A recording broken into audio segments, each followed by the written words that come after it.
মা আমাকে একটু গুড় দাও তো। তো সরু চাকলি খাওয়া তো হয়ে গেছে, আবার গুড় নিয়ে কি করবি? চুমুক দিয়ে খাবো। ও মা দাও না। তাহলে আমাকেও দিতে হবে। ও কাকিমা, দরজা খোলো, আমি পল্টু।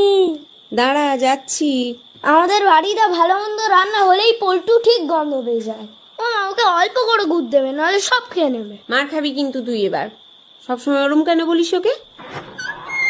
नमस्ते आंटी जी। ও মিন্টু এসেছে। आय आय, तुम भी आओ। পিঠা খাएगा? ये आंटी जी मुझे पीने का बात क्यों कर रही है? আমার মা করেছে তো। এ নাও, মা দুধ পুলি পাঠিয়েছে। বাবা, তোর মায়ের এত তাড়াতাড়ি পিঠে হয়ে গেল। আমি তো সবে পিঠে মুড়ছি। আয়, একটু সরু চাকলি আর পাটিসাপটা খেয়ে যা। কই দুধ পুলি, আমায় দাও। কেন? এবার কেন? এক্ষুনি কি বলছিলিস পল্টুর নামে? কি বলছিল গো কাকিমা?